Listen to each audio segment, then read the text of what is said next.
You might want to ask yourself why the entire culture is utterly saturated with mass media entertainment from all sides, while the educational system in America continues its stupefying downward slide since the U.S. government decided to take over and subsidize the public school system.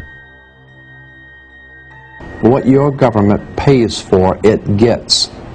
When we understand that, then we look at government-financed institutions of education and see the kind of students and the kind of education that's being turned out by these government-financed schools.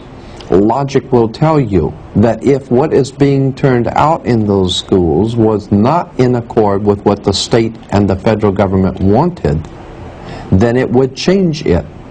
The Patriot Act, Homeland Security, the Military Tribunals Act, and other legislations are all completely and entirely designed to destroy your civil liberties and limit your ability to fight back against what is coming. Currently in the United States, unannounced to most brainwashed Americans, your home can be searched without a warrant, without you being home. You can in turn be arrested with no charges revealed to you, detained indefinitely with no access to a lawyer, and legally tortured, all under the suspicion that you might be a terrorist.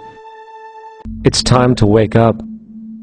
The people in power go out of their way to make sure that you are perpetually misled and manipulated.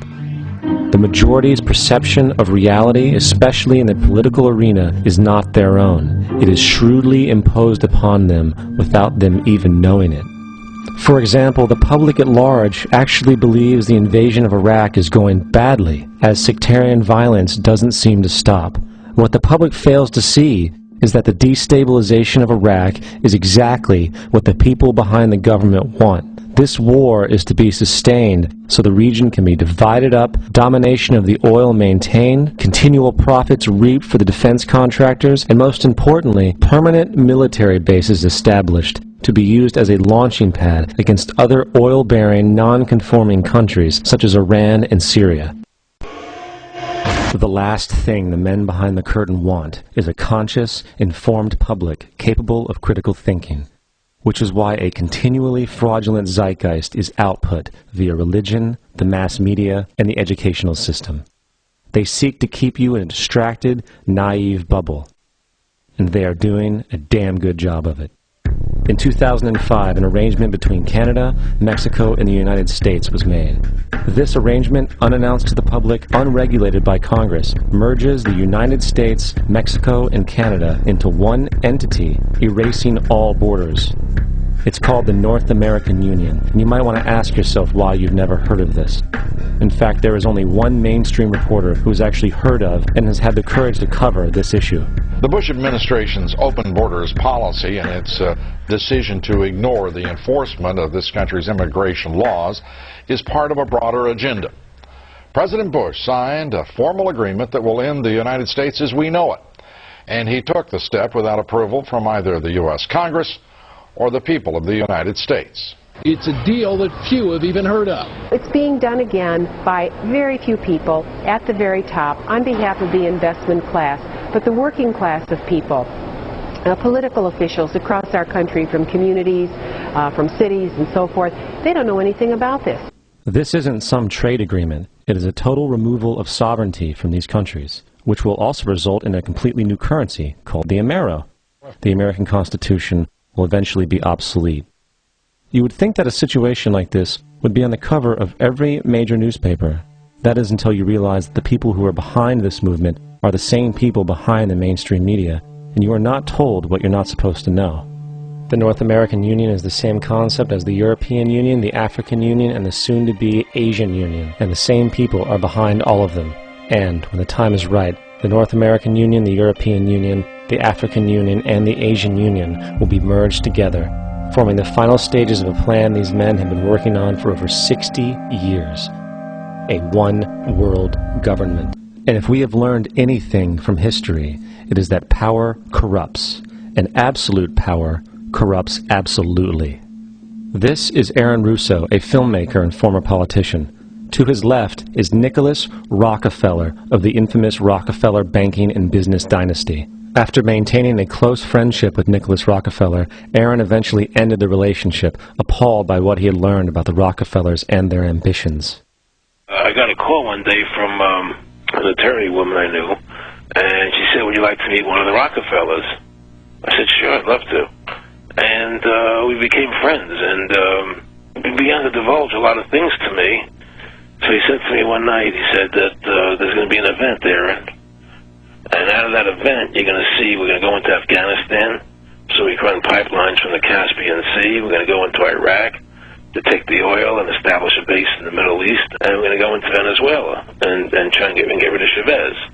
And the first two they've accomplished. Chavez they didn't accomplish.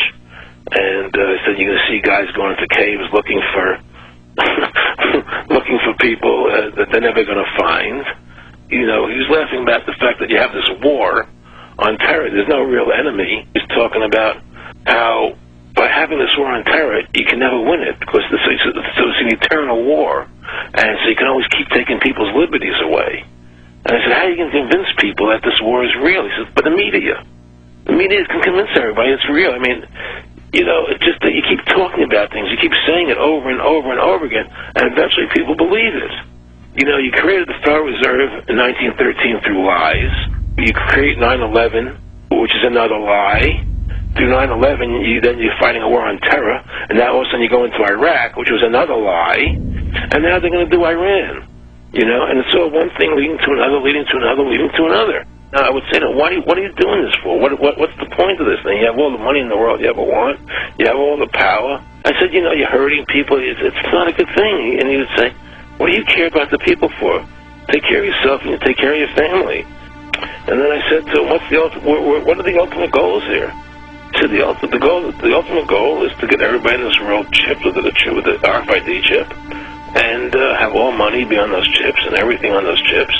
And if anybody wants to protest what we do or violate what we want, we just turn off their chip.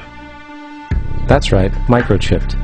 In 2005, Congress, under the pretense of immigration control and the so-called war on terrorism, passed the Real ID Act, under which it is projected by May 2008, you will be required to carry around a federal identification card, which includes on it a scannable barcode with your personal information.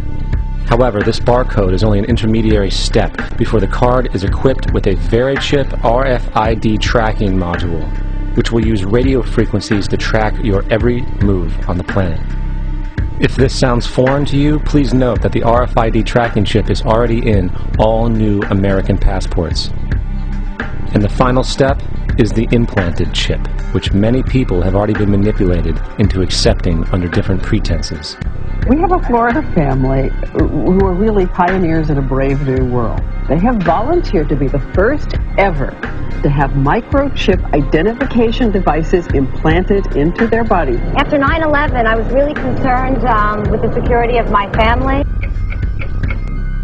In the end, everybody will be locked into a monitored control grid where every single action you perform is documented. And if you get out of line, they can just turn off your chip, for at that point in time, every single aspect of society will revolve around interactions with the chips. This is the picture that is painted for the future if you open your eyes to see it. A centralized one-world economy where everyone's moves and everyone's transactions are tracked and monitored, all rights removed. The most incredible aspect of all, these totalitarian elements will not be forced upon the people. The people will demand them. For the social manipulation of society through the generation of fear and division has completely detached humans from their sense of power and reality.